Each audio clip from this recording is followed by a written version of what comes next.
আমার চ্যানেল গল্পের ঝাঁপিতে সকল শ্রোতা বন্ধুকে স্বাগত জানাই। আশা করি তোমরা সকলেই খুব ভালো আছো। আজ আমি তোমাদের যে গল্পটি পড়ে শোনাবো সেটি হলো শৈলজানন্দ মুখোপাধ্যায়ের লেখা একুল ওকুল। নির্মল আমাকে এই গল্পটি বলেছিলেন। নির্মল জ্যোতিষী, সেই রকম জ্যোতিষী যার গণনার বেশিরভাগ কথাই মেলে না। দৈবাত যদি বা দুই একটা মিলে যায় তা সে গণনার গুণে নয়, এমনি। সেই নির্মল হঠাৎ দেখি একটা ঘর ভাড়া করে বসলো। রাস্তার ধারেই ঘর। রাস্তাটা বড়ও নয় ছোটও নয়, তবে কলকাতা শহরের রাস্তা, লোকজনের চলাচল খুব। দোরের মাথায় প্রকাণ্ড সাইনবোর্ড টাঙানো হলো। চারটে চার রকমের চেয়ার এলো। ভাঙা একটা তক্তপোষের ওপর রঙিন একটা চাদর বিছিয়ে দেওয়া হলো। জ্যোতির্বিজ্ঞান মন্দিরের অধ্যক্ষ নির্মল কুমারের আস্তানা। দিনের বেলায় ভাগ্য গণনা চলে, রাত্রে শয়ন এবং নিদ্রা। আহারের ব্যবস্থাটা শুধু বাইরের হোটেলে। ভেবেছিল সপাক আহারের ব্যবস্থাটা এখানেই করে নেবে, কিন্তু করতে গিয়ে দেখে তার হাঙ্গামা অনেক। ঘরটার এদিকে ওদিকে কোথাও এতটুকু আড়াল নেই যেখানে বসে এই অতি প্রয়োজনীয় কর্মটি গোপনে সমাধা করে নিতে পারা যায়। কাজেই অপরের ভাগ্য গণনা যার পেশা, তার নিজের দুর্ভাগ্যটা অপরের কাছে জাহির করতে চাইল না। ভেবেছিলাম নির্মলকে তার কারবার গুটিয়ে ফেলতে হবে। একদিন জিজ্ঞাসা করলাম, চলবে তো? নির্মল বললে, হোমিওপ্যাথি ডাক্তারি আর জ্যোতিষ এই দুটো এখানে চলে ভালো। মানুষের পয়সা না থাকলে হোমিওপ্যাথি চিকিৎসা করায়, আর সময় খারাপ হলে জ্যোতিষের কাছে ছোটে।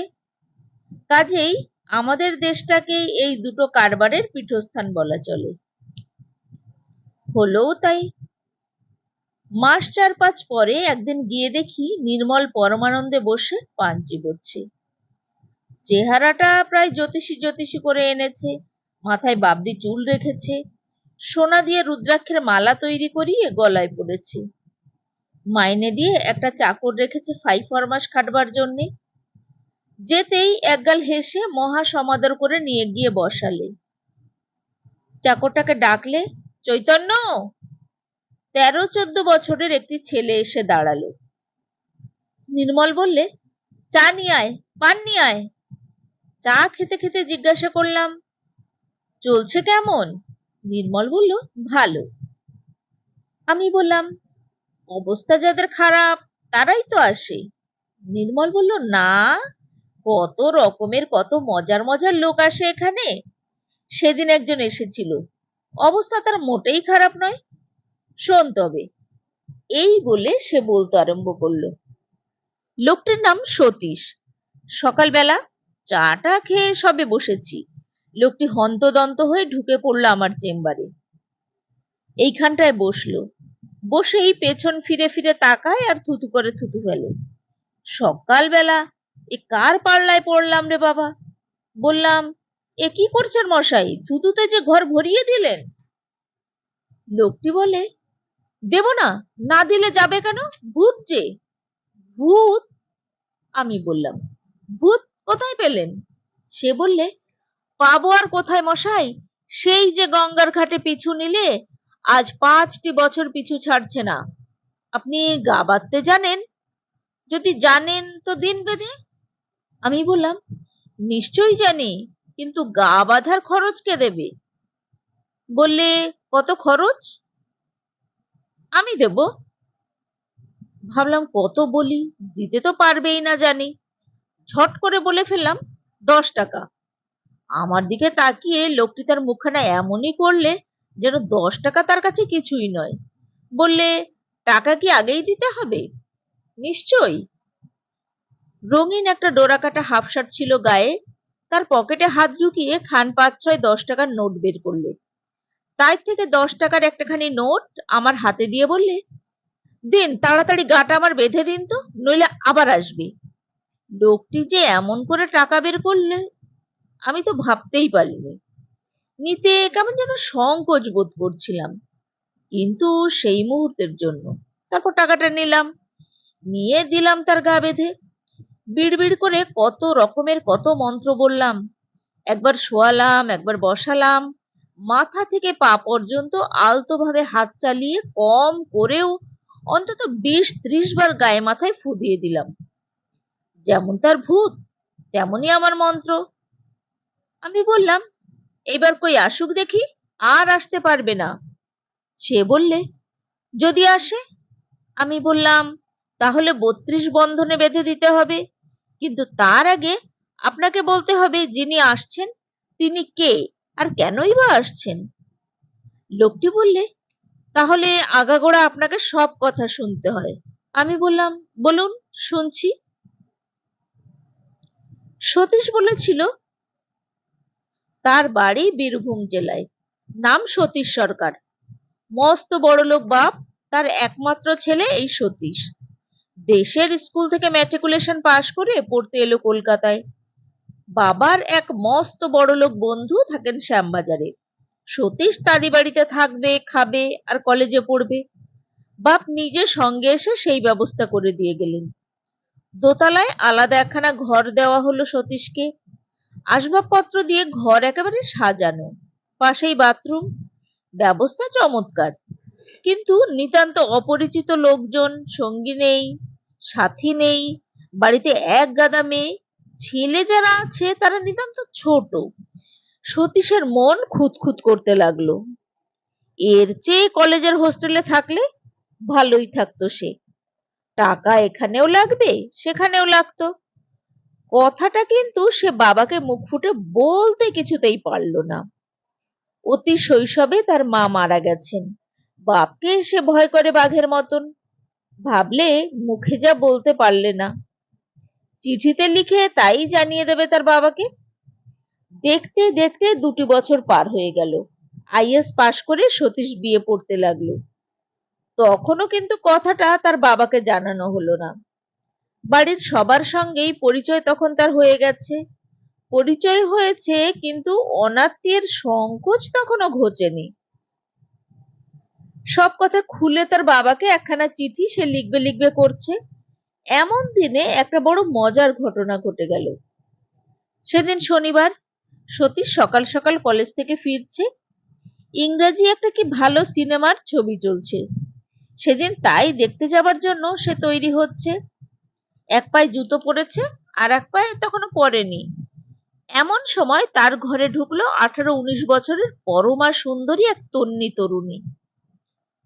কখনো এ বাড়িতে তাকে দেখেছে বলে তার মনে হয় না। মেয়েটি এসেই প্রথমে হাত দুটি জোড় করে কপালে ঠেকিয়ে বলল, নমস্কার। আমাকে চিনবেন না আপনি, নতুন এসেছি। এই বাড়িতে থেকে আমি কলেজে পড়ব। ফার্স্ট ইয়ারে ভর্তি হয়েছি বেথুনে। শুনলাম আপনার থার্ড ইয়ার। ফার্স্ট ইয়ারের বইগুলো আপনার কাছে আছে নিশ্চয়ই। একটিবার যদি দেখতে দেন তো দেখি, যদি এক আধটা আমার কাজে লাগে। এক টানে এতগুলো কথা বলে গিয়ে হঠাৎ সে তার পায়ের দিকে তাকিয়ে বলে উঠল, এ কি, আপনি কোথাও যাবার জন্য তৈরি হয়েছেন নাকি? সতীশ বললে, আগে হ্যাঁ, সিনেমায় যাব। মেয়েটি বলল, তাহলে যান, আমি তো এই বাড়িতেই আছি, ফিরে আসুন, এলেই দেখব। সতীশের হঠাৎ একবার মনে হলো নাই বা গেল সিনেমা দেখতে।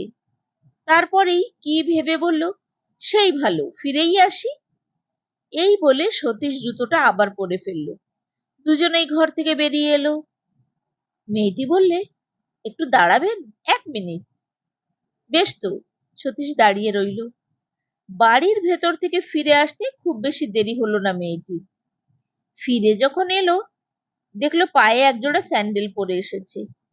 বললে, চলুন, আমিও যাই আপনার সঙ্গে সিনেমা দেখতে। আপনার আপত্তি নেই তো? কোথাও এতটুকু সংকোচ বা জড়তা নেই মেয়েটির ব্যবহারে। দুজনে অনেক কথা হলো সেদিন। এই বাড়ির যিনি মালিক, তার বড় মেয়ের শ্বশুর বাড়ি যেই গ্রামে, সেই গ্রাম থেকে এসেছি মেয়েটি। নাম মিনতি, কায়স্থের মেয়ে। বাপ মা ভাই বোন কেউ কোথাও নেই তার। বাবা মারা যাবার পর লাইফ ইন্স্যুরেন্সে 3,000 টাকা সে পেয়েছিল। তাই থেকে 2,000 টাকা খরচ করে সে পড়েছে। এখনো 1,000 টাকা তার হাতে আছে। গ্রামের মুরব্বি মাতব্বরেরা চেষ্টা করেছিলেন তার একটি বিয়ে দিয়ে দেবার, কিন্তু বিয়ে সে করতে চায়নি। সে চেয়েছিল পড়তে। তাতেই তারা চটে যান, আর তার অবশ্যম্ভাবী পরিণাম।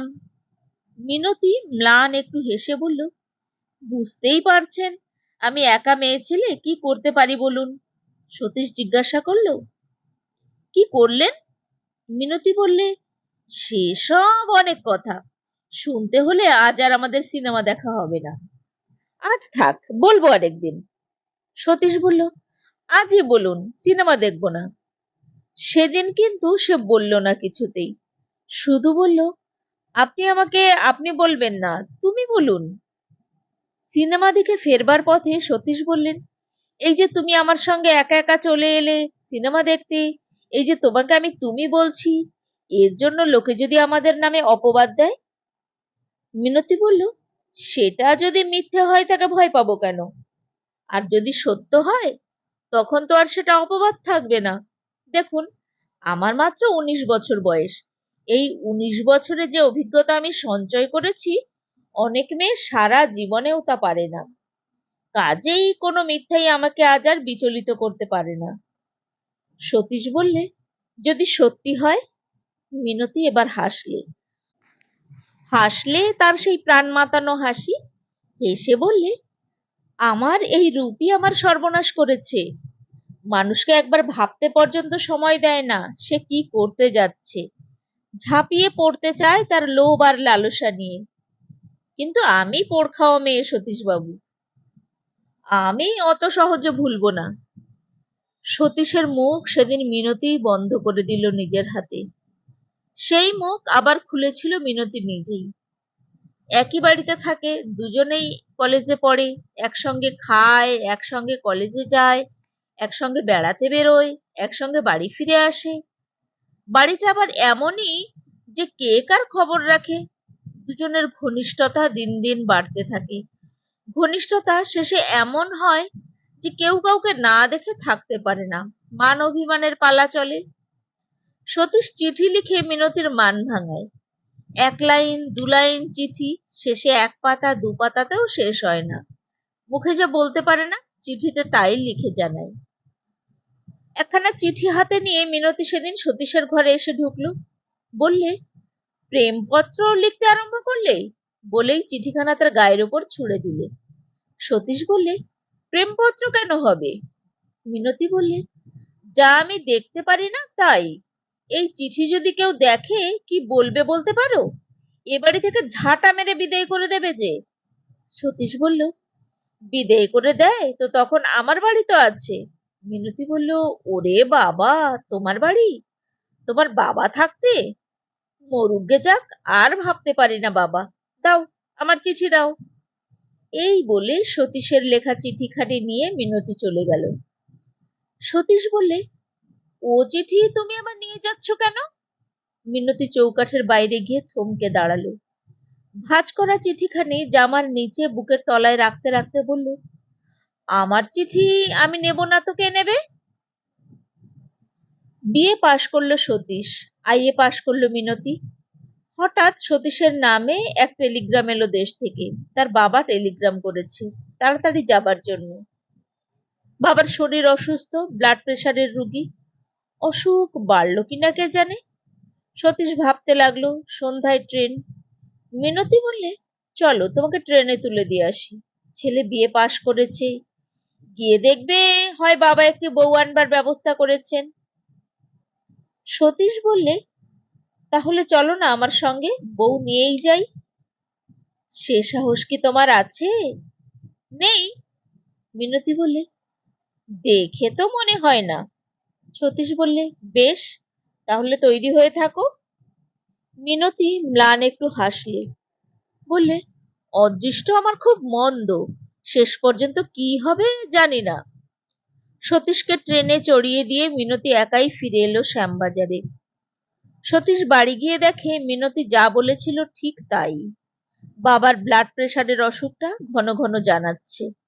ভয় হচ্ছে আর বেশি দিন তিনি বাঁচবেন না। তাই আগামী 25শে ফাল্গুন সতীশের বিয়ের সবকিছু তিনি ঠিক করে ফেলেছেন। সর্বনাশ! সতীশের বুকের ভিতরটা কেমন যেন করতে লাগলো। মিনতি যা বলেছিল ঠিক তাই। কিন্তু বাবার মুখের উপর জীবনে সে কোনো দিন কোনো কথা বলেনি। কথা বলবার মতো সাহসও তার নেই। অথচ এই সময় কথা যদি সে না বলে, মিনতির এবং তার দুজনের দুটো জীবনই চিরদিনের মতো ব্যর্থ হয়ে যাবে।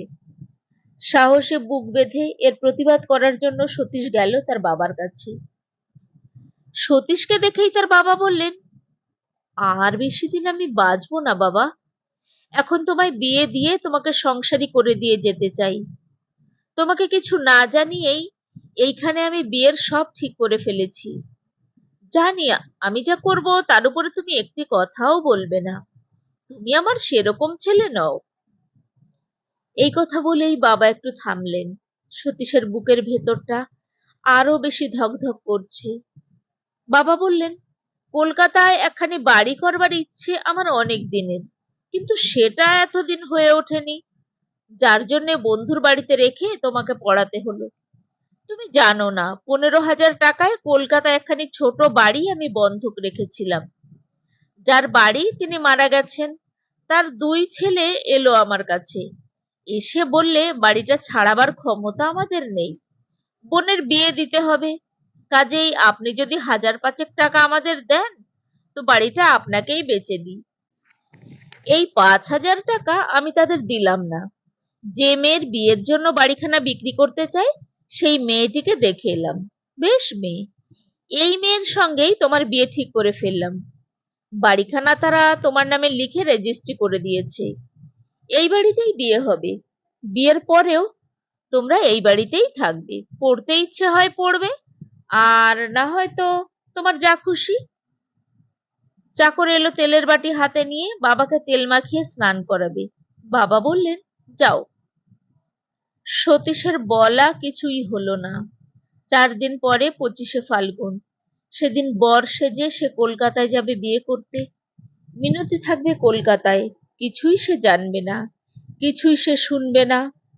তারপর কোন মুখে সতীশ গিয়ে দাঁড়াবে তার কাছে? সতীশ মনে মনে সংকল্প করল, বিবাহের পর কোনো সম্বন্ধই সে রাখবে না তার স্ত্রীর সঙ্গে। দুর্বল এবং অক্ষমের একমাত্র সান্ত্বনা। শুভ দিনে এবং শুভ লগ্নে বিবাহ হয়ে গেল সতীশের। বিয়ে পাশ করা যুবক সতীশ বিয়ে করে চলে এলো শ্রীমতী সতী রানীকে। মেয়েটির রং ফর্সা, দুর্বল এবং রুগ্না, তবু সবাই বলতে লাগলো চমৎকার মানিয়েছে।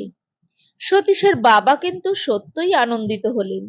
বললেন, সতী আর সতীশ, নামের মিল কিরকম হয়েছে দেখো। ডাক্তার, কবরেজ সবাই বলেছেন তার অসুখের চিকিৎসা প্রয়োজন। কলকাতার বাড়িখানি মেরামত করালেন মনের মতন করে। তারপর ভালো একটি দিন দেখে ছেলে বউ নিয়ে যাত্রা করলেন কলকাতায়। নতুন বাড়িতে নতুন সংসার পাতলেন তিনি। কিন্তু পঞ্জিকা দেখার ভুলেই হোক কিংবা অন্য যে কোনো কারণেই হোক, যাত্রাটা বোধহয় শুভ হয়নি।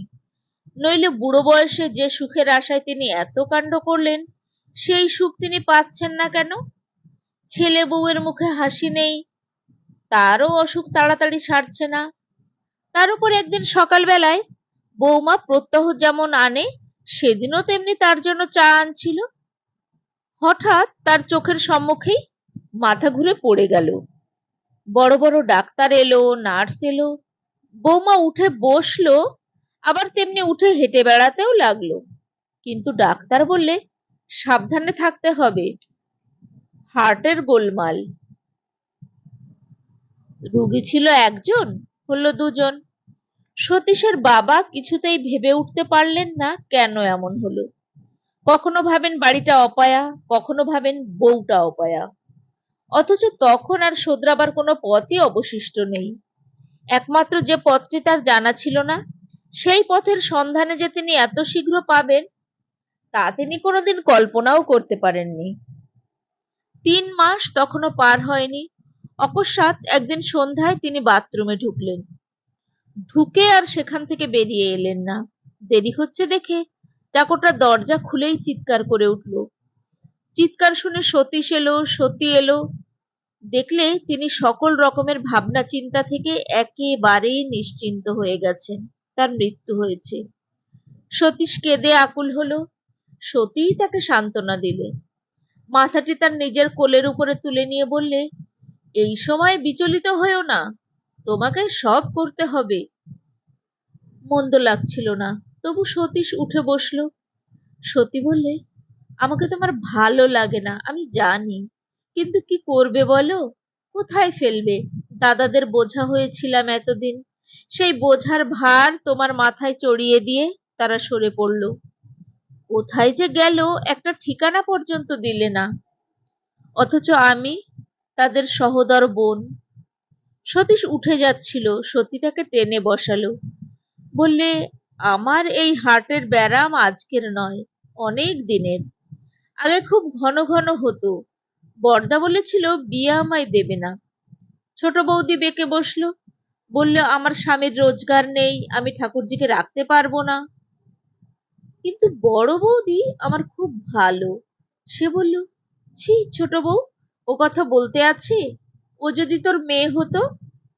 তারপর বড় বৌদি সবাইকে ডেকে বললেন, মেয়েটা কানা নয়, খোড়া নয়, অথর্ব নয়, অকর্মণ্যও নয়, ওরও তো স্বাদ আছে, সাধ্য আছে। যেমন করে পারো ওর বিয়ে দিয়ে দাও। যাদের বউ হবে তারাই ওর অসুখ সারিয়ে নেবে। শেষ পর্যন্ত এই এজমালি বাড়ি বিক্রি করে আমার বিয়ে হলো। এক ঘাটের জঞ্জাল আর এক ঘাটে এসে লাগলো। সতীশের মনের অবস্থা খুব খারাপ। আজ শুধু মিনতির কথাই তার মনে হচ্ছে। পিতৃ শ্রাদ্ধের নিমন্ত্রণ করতে যেতে হবে সেই বাড়িতে। চিঠিখানা ডাকে পাঠিয়ে দিলেই হতো, কিন্তু মন তার কেন জানি না ছটফট করতে লাগলো মিনতির জন্যে। শুধুই মনে হতে লাগলো এতদিন সে অপরাধী ছিল, বাপের মৃত্যুর পর এখন সে স্বাধীন হয়ে গেছে। সেদিন রবিবার, মিনতির নিশ্চয়ই কলেজের ছুটি। সতীশ ভাবলে দুপুরবেলায় যাবে শ্যামবাজারে, কিন্তু না, অত্যন্ত স্পষ্ট পরিষ্কার দিনের আলো। এই সময় গিয়ে মিনতির কাছে সে দাঁড়াতে পারবে না। অপরাধীর পক্ষে রাত্রিটাই ভালো। মিনতি যদি তাকে ক্ষমা নাও করে, আলো আধারে মেশা রহস্যময়ী মিনতিকে সে প্রাণ ভরে দেখে আসবে। কাঁচা গলায় দিয়ে সতীশ সেদিন সন্ধ্যায় গিয়ে দাঁড়ালো তার সেই বহু দিনের পরিচিত বাড়ির অন্দরমহলে। দেখা হলো সকলের সঙ্গেই। সবার মুখেই সেই এক কথা, বিয়ে তো সবাই করে, কিন্তু এমন কি সুন্দরী বউ হলো যে তাকে পেয়ে সারা পৃথিবীটাকে ভুলে গেল। মুখচোরা সতীশ মাথা হেঁট করে দাঁড়িয়ে রইল। কিন্তু যার মুখ থেকে এই কথাটা শোনবার জন্যই সে এসেছে, সে কোথায়? শেষ পর্যন্ত মুখ ফুটে বলতেই হলো সতীশকে, মিনতিকে দেখছি না যে। কর্তার বড় মেয়ে মিনতিকে যে এনেছিল এই বাড়িতে সেই জবাব দিলে। সে হতভাগীর কথা আর বলিস নে ভাই, তাকে তাড়িয়ে দিয়েছে এখান থেকে। কেন? একদিন তার বালিশের তলায় দেখি না এই এতগুলো প্রেমপত্র। পড়তে পড়তে রাত্রে বোধহয় বালিশের তলায় রেখে ঘুমিয়ে পড়েছিল। তারপর মনের ভুলে সেইখানে ফেলে রেখেই কলেজে চলে গেছে। বালিশের ওয়ারগুলো ময়লা হয়েছিল, এক হাত সাবান দিয়ে দি ভেবে যেই বালিশটা উল্টেছি, ব্যাস পড়বি তো পড় আমার হাতেই। বললাম নাম ঠিকানা বল, তার সঙ্গে তোর বিয়ে দিয়ে দি। তা সেই যে এক গো ধরে বসে রইল, নাম ঠিকানা কিছুতেই বললে না। সতীশ জিজ্ঞাসা করলে, কারো নাম লেখা ছিল না চিঠিতে? সে বলল, না, প্রত্যেকটি চিঠির শেষে লেখা ছিল, ইতি তোমারই শ্রী। সর্বনাশ! সতীশের মাথাটা কেমন যেন ঘুরে গেল। চোখের সামনে আলোগুলো মনে হলো যেন দপদপ করে নিভে যাচ্ছে। এ যে তারই লেখা চিঠি। সতীশ আর সেখানে দাঁড়ালো না, দাঁড়াতে পারল না। তত্তর করে সিঁড়ি দিয়ে নিচে নেমে গেল। পেছনে কে যে কি বলল তা তার কানেও গেল না। পিতৃশ্রাদ্ধ চুকে গেল নির্বিঘ্নে। তারপরেই সতীশ একদিন গিয়ে দাঁড়ালো বেথুনের দরজায়। যেদিন গেল সেই দিনই দেখা হলো মিনতির সঙ্গে। কত ভাবনা ভেবেছিল সতীশ, কত ভয় হয়েছিল তার মনে। ভেবেছিল দেখা হলে মিনতি হয়তো কথাই বলবে না তার সঙ্গে। ভেবেছিল মান অভিমানের পালা চলবে কিছুদিন, কিংবা হয়তো এই শেষ।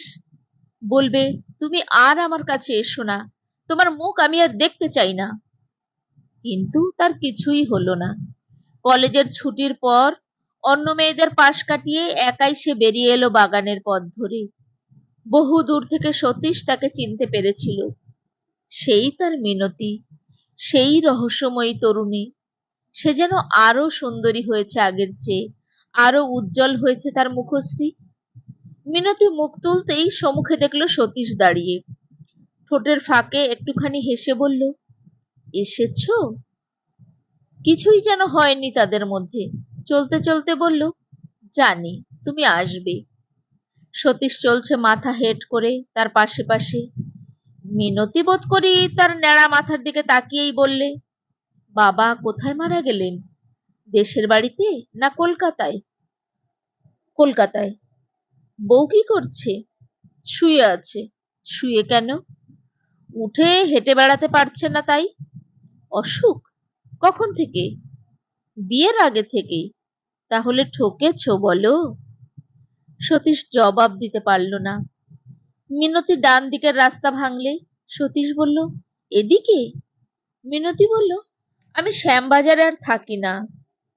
কিছুই যেন জানে না এমনি ভাবে সতীশ জিজ্ঞাসা করলো, ওখান থেকে চলে এসেছো কেন? এমনি, মিনতি বলল।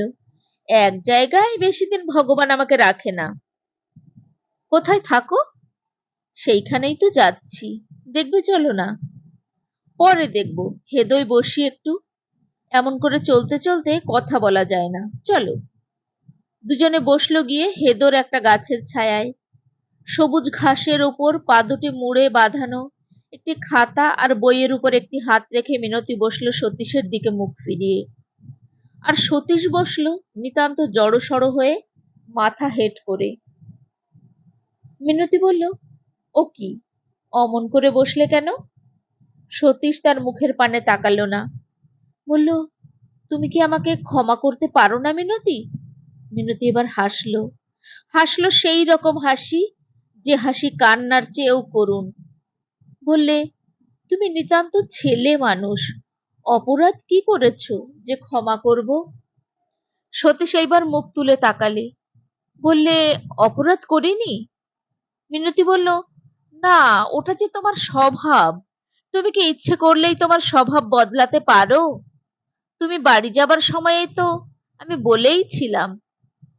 সতীশ বলল, হ্যাঁ, যা বলেছিল ঠিক তাই হলো। মিনতি সেই প্রসঙ্গটা যেন এড়িয়ে যেতে চাইল। বলল, তা পড়াটা ছাড়লে কেন? তুমি কি আমার সব খবর রাখো? মিনতি বলল, সে সময় আমার নেই। এক ভদ্রলোকের দুটি নাতনিকে পড়াতে হয়, তার উপর নিজের পড়া, পরের খবর রাখবার সময় আমার কোথায়? পড়া ছেড়েছ, সারাটা দিন কাটাও কেমন করে? সতীশ জবাব দিতে ইতস্তত করছিল। মিনতি বলল, ভাবছো কি বলবে? স্ত্রীর কথাটা বাদ দিয়েই বলো। সে কথা বলতে তোমার লজ্জা হচ্ছে, আমি বুঝতে পারছি। সতীশ বললে, না, লজ্জা নয়, তবে তার কথা কি আর বলবো, সে তো রুগী, ডাক্তার আসছে, ওষুধ খাচ্ছে, আর আমি দিনরাত ইংরেজি নভেল পড়ছি, ইংরেজি সিনেমায় ছবি দেখছি। আর আর কি যে করব কিছুই বুঝতে পারছি না। মিনতি বলল, আমি কিন্তু বুঝতে পারছি। আর কিছুক্ষণ যদি বসি এখানে, তাহলে আমাকে কৈফিয়ত দিতে হবে। কাজেই আজ আমাকে ছুটি দাও, আজ উঠি। মিনতি এবার উঠে দাঁড়ালো, সতীশও উঠলো। হেদো থেকে বেরিয়ে একটা গলির ভেতর ঢুকে একটুখানি এগিয়ে গিয়ে পুরনো ধরনের প্রকাণ্ড একটা বাড়ির ফটকের কাছে দাঁড়িয়ে মিনতি বলল, এই বাড়ি। সতীশ বলল, আজ দেখে গেলাম, আবার আসবো। কেউ কোনো আপত্তি করবে না তো? না, বলে মিনতি ফটক পেরিয়ে গেল। ফটক পেরিয়েই আবার ফিরে দাঁড়ালো। ফিরে দাঁড়িয়ে একটুখানি হেসে বলল, আপত্তি করলেই বা তোমাকে ঠেকাবো কি দিয়ে? মিনতি দাঁড়ালো না, পিছন ফিরে একবার তাকিয়েও দেখলো না। সতীশের একদিকে সতী, একদিকে মিনতি। সতীকেও ফেলতে পারে না, মিনতিকেও ছাড়তে পারে না। এ কি দুর্বিষহ জীবন হলো তার! কি বা এর পরিণাম, কোথায় বা এর শেষ! রোজই তার দেখা হয় মিনতির সঙ্গে, কথাও হয় রোজ। শুধু সতীর কথাটা সতীশ যথাসম্ভব এড়িয়ে যেতে চায়, বলতে গিয়েও বলতে পারে না, কোথায় যেন আটকে যায়। অথচ ওইটাই তার আসল কথা। মিনতিই বা কেমন ধারার মেয়ে! সেই যে বলেছিল, লজ্জা যদি পাও সতীর কথাটা বাদ দিয়ে বলো। সেই দিন থেকে ভুলেও সে একবারও জিজ্ঞাসা করে না সতী কেমন আছে। সতীকে বুঝতে পারে সতীশ, কিন্তু মিনতিকে ঠিক বুঝতে পারে না। রহস্যময়ী মিনতি এখনো তার কাছে তেমনি রহস্যময়ী রয়ে গেল। সতীশ সেদিন আর থাকতে পারেনি, বলে ফেলেছিল মিনতিকে শুনিয়ে শুনিয়ে, বউটা মরেও তো না।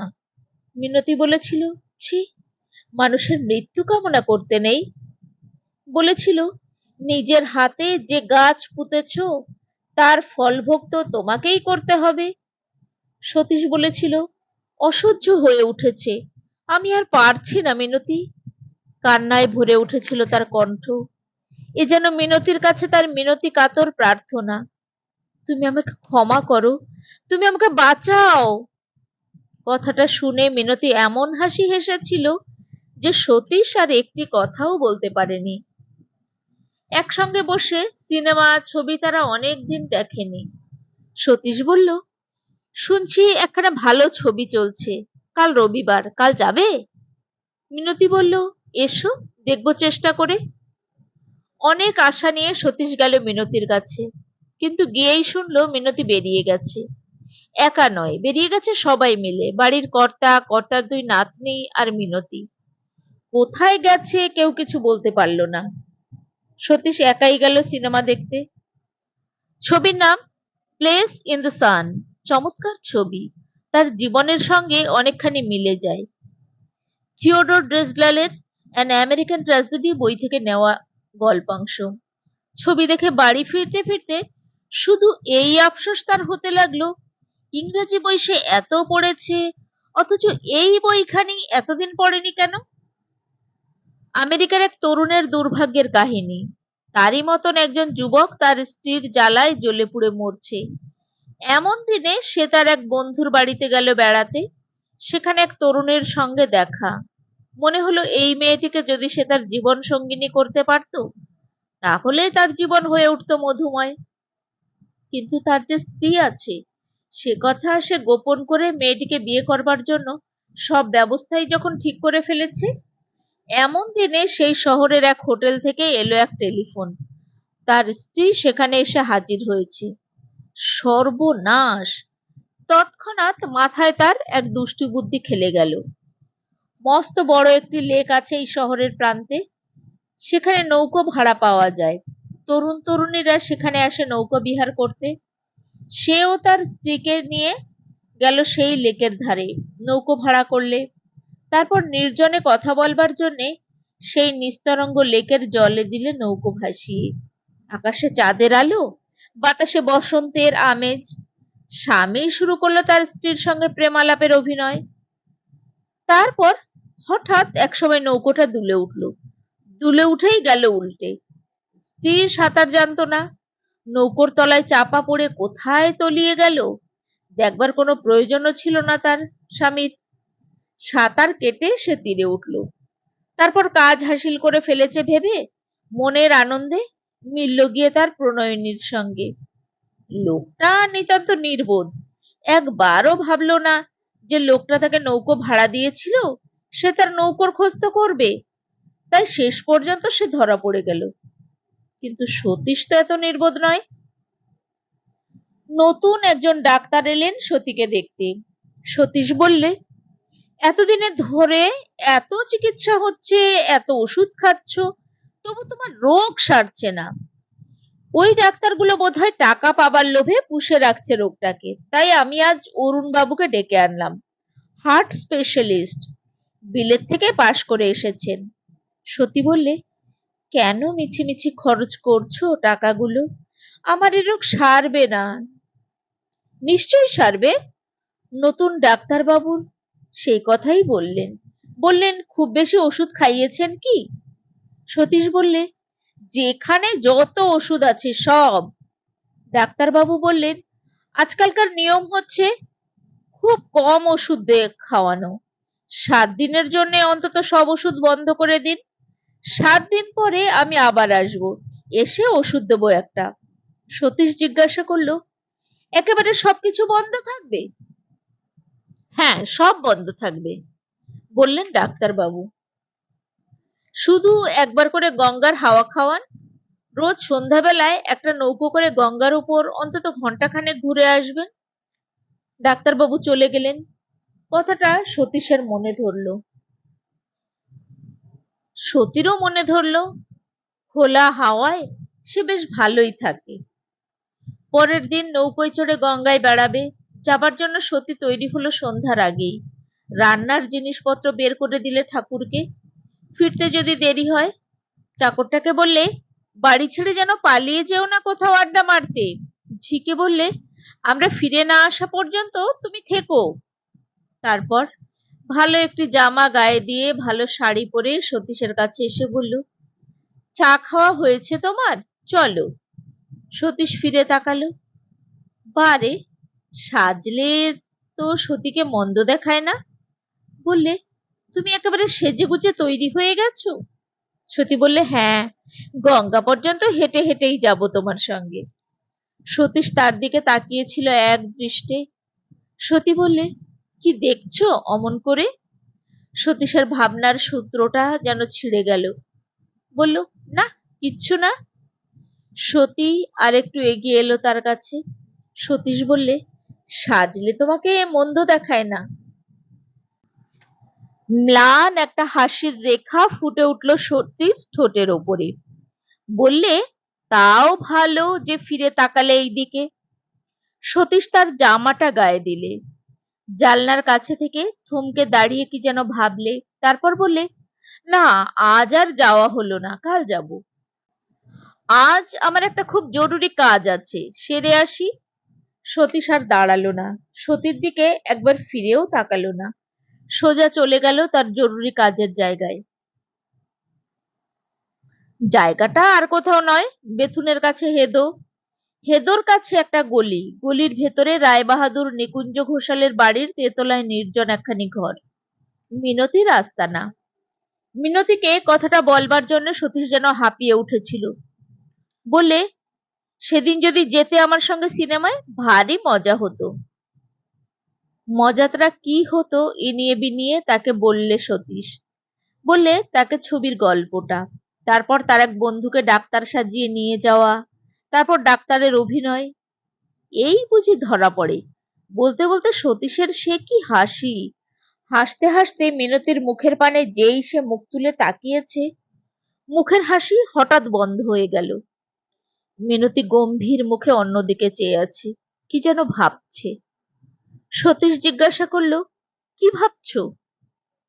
মিনতি বললে, পারবে তুমি এ কাজ করতে?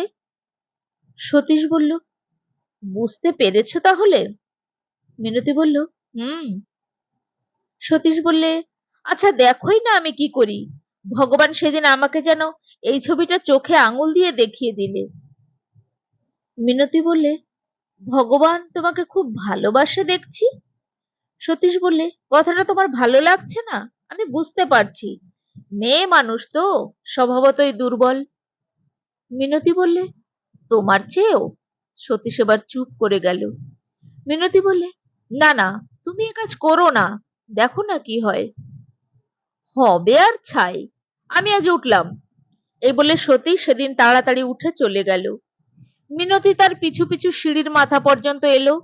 সতীশ যেন উন্মাদ হয়ে গেছে, মিনতিকে পাবার জন্য উন্মাদ।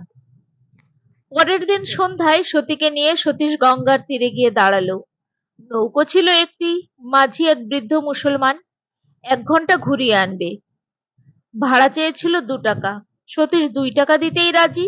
সতী বলল, না, 1.5 টাকা। মাঝি তাতেই রাজি হলো। নৌকো চললো ধীরে ধীরে, অত্যন্ত ধীরে ধীরে। সতীশ বলল, নৌকাটা জোরে জোরে চলে না বুঝি? মাঝি বললে, ঠিক যাচ্ছে বাবুজি। ফাঁকা নৌকো, ছই নেই। সতীশ আর সতী, একজন বসেছিল এই দিকে, অন্যজন ওই দিকে, দুজনে মুখোমুখি। সতীশ ঘন ঘন এদিক ওদিক তাকাচ্ছে। নৌকো মাঝ দরিয়ায় এসে গেছে। সতীশ পকেট থেকে একটা সিগারেট বের করে মুখে দিল। দেশলাই জ্বালতে গিয়ে দেখলো ক্রমাগত নিভে যাচ্ছে। সতী বললে, যা হাওয়া। সতীশ কিন্তু জানে হাওয়া নয়, তার হাত দুটো কাঁপছে এবার থরথর করে। সতীশ এদিকে সরে এলো, সতীর পাশে এসে বসলো। বাহ, চমৎকার। সতীকে আড়াল করে দেশলাই জ্বালবে। একটা কাঠি জ্বালালো, নিভে গেল। আরো একটা, এবারও তাই। আবার একটা, এবার জ্বলেছে। সতীশ চো চো করে খুব জোরে সিগারেট টানছে। ভুলেই গেছে সিগারেট ধোঁয়া সতী সহ্য করতে পারে না। একবার চেষ্টা করলো, পারল না। সতী খুব খুব করে কেসে উঠল। ও, সতী সরে গেল নিজের জায়গায়। মাঝি বলল, এবার ফেরাই বাবু। সতীশ কি যেন বলতে যাচ্ছিল। সতী তার আগেই বলল, হ্যাঁ ফেরাও। সেদিন কিছু হলো না, ফিরে এলো। তাহলে কি মিনতি যা বলেছিল তাই সত্যি? পারবে না সে কাজ করতে? নিশ্চয়ই পারবে। মিনতিকে দেখিয়ে দেবে সে দুর্বল নয়। পরের দিন আবার আবার সেই গঙ্গা, সেই মাঝি, সেই নৌকা। সতীশ আর সতী চলেছে মাঝ দরিয়ায়। আজও সিগারেট বের করলো সতীশ, আজও জ্বলছে না একটা কাঠিও। কিন্তু সতী বললে, আজ তো সেরকম হাওয়া নেই, তবু জ্বলছে না।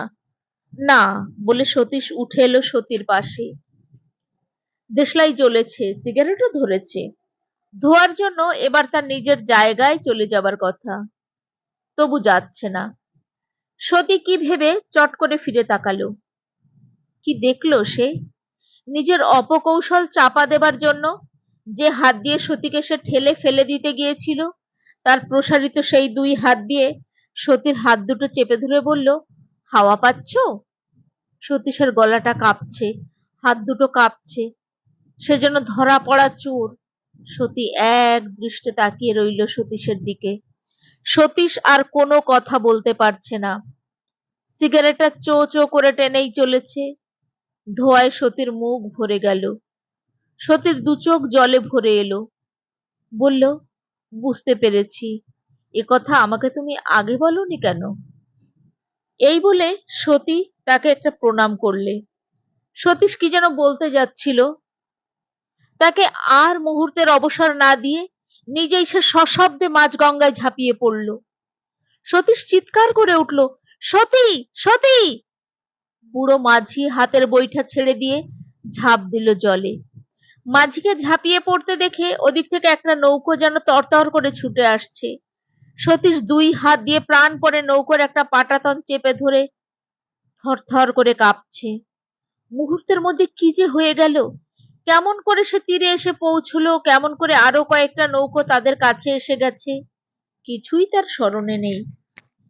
বুড়ো মাঝি একা নয়, আরো অনেকে চেষ্টা করেছে সতীকে উদ্ধার করবার, কিন্তু কেউ কিছু করতে পারেনি। স্রোতের টানে সতীকে কোথায় টেনে নিয়ে গেছে কে জানে। মৃতদেহ কোথায় গিয়ে ভেসে উঠবে তাই বা কে বলতে পারে।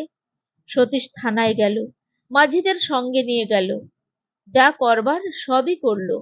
অনেক রাত্রে বাড়ি ফিরে এলো একা। ঠাকুর, চাকর, ঝি সবাই জিজ্ঞাসা করলো, মা কোথায়? সতীশ শুধু বললে, মা নেই।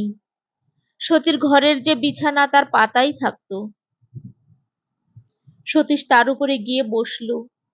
বালিশটা তুলতেই তার তলায় দেখলো কয়েকটা কাগজের টুকরো, একখানা বাংলা নভেল। কাগজে কি যেন লেখা রয়েছে, সতীর হাতে লেখা। অনেক কিছু সে লিখেছে আর কেটেছে, সম্ভবত তাকেই সে লিখে জানাতে চেয়েছে। এক জায়গায় লিখেছে, তোমাকে বলতে পারছি না তাই লিখে জানাচ্ছি, তুমি একটি বিয়ে করো। সেই রাত্রে সতীশ আর মিনতির কাছে যেতে পারল না। গেল তার পরের দিন, সকালেই গেল। যাওয়া মাত্র বুড়ো রায়বাহাদুর তাকে বললেন, শোনো তো ভাই, এই ঘরে এসো। সতীশ তার ঘরে যেতেই তিনি দুখানি খামে চিঠি দেখিয়ে বললেন, মিনতি পালিয়েছে, এই নাও তোমার চিঠি। কি লিখেছে পড়ে দেখো। খাম বন্ধ করে দিয়েছে। আমাকে লিখেছে, আমি যেমন এসেছিলাম তেমনই চলে গেলাম, আমার খোঁজ করবেন না। সতীশ ততক্ষণে তার নিজের চিঠিখানি খুলেছে। মিনতি লিখেছে, তুমি যে দুর্বল নও সেই কথাটা প্রমাণ করবার চমৎকার সুযোগ তুমি পেয়েছো। তুমি নিজেই বলেছ মেয়েরা স্বভাবতই দুর্বল। তাই আজ আমি তোমার চেয়ে দুর্বল হয়েই রইলাম, চলে গেলাম চিরদিনের মতন। আমার খোঁজ করবার বৃথা চেষ্টা করো না, আমাকে তুমি কখনোই পাবে না। সতীশ চিঠিখানি নিয়ে চলে এলো। সেই থেকে সতীশ মিনতিকে খুঁজছে। এদিকে ক্রমাগত মনে হচ্ছে পেছনে সতীর কণ্ঠস্বর, এ কথা আমাকে তুমি আগে বলনি কেন? সম্মুখে মিনতি, পেছনে সতী। মানুষ সামলায় কেমন করে বলতে পারেন? এতক্ষণ তোমরা শুনছিলে শৈলজানন্দ মুখোপাধ্যায়ের লেখা গল্প একুল ওকুল। গল্পটি ভালো লাগলে একটা লাইক দিয়ে শেয়ার করো প্লিজ। আর তোমাদের মূল্যবান মতামত জানাতে ভুলো না। চ্যানেলটি যদি এখনো সাবস্ক্রাইব করে না থাকো তাহলে চটপট সাবস্ক্রাইব করে নিও। আবার আসবো অন্য গল্প নিয়ে।